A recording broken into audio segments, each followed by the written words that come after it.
Encryption is the process of taking a message and scrambling its contents so that only certain people can look at your message. There are two types of encryption: symmetric and asymmetric encryption. Let's first take a look at symmetric encryption to understand why asymmetric encryption was created. To do that, let me introduce you to Alice and Bob. Alice has a sensitive document that she wants to share with Bob. She uses an encryption program to protect her document with a password or passphrase that she chooses. She then sends the encrypted document to Bob. However, Bob cannot open this message because he doesn't know the passphrase that Alice used to encrypt the document.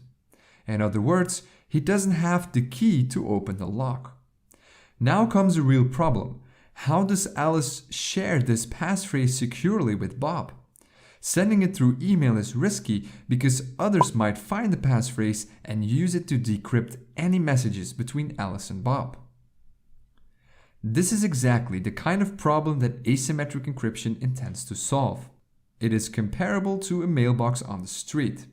The mailbox is exposed to anyone who knows its location. We can say that the location of the mailbox is completely public. Anyone who knows the address can go to the mailbox and drop in a letter. However, only the owner of the mailbox has a key to open it up and read the messages. So let's now go back to technical details. When using asymmetric encryption, both Alice and Bob have to generate a key pair on their computers. A popular and secure way for doing this is by using the RSA algorithm. This algorithm will generate a public and private key that are mathematically linked to each other. Public keys can be used to encrypt data, and only the matching private key can be used to decrypt it. Even though the keys are linked together, they cannot be derived from each other. In other words, if you know someone's public key, you cannot derive his private key. If we retake our mailbox example, then the mailbox's address would be the public key, something that everyone is allowed to know. The owner of the mailbox is the only one who has the private key, and that is needed to open up the mailbox. Let's now take a look at how Alice and Bob can use asymmetric encryption to communicate securely with each other. They start by exchanging their public keys.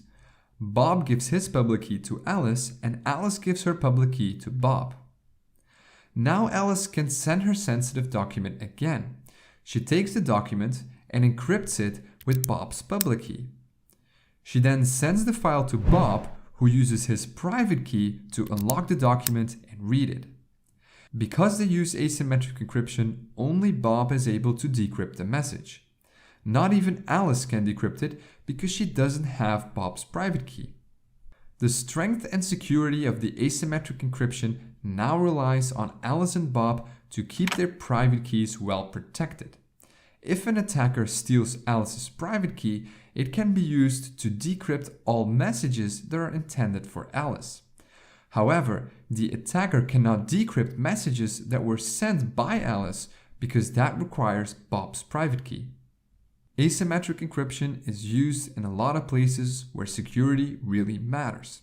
You might not be aware of it, but every time you visit a secure website via HTTPS, you're actually using asymmetric encryption.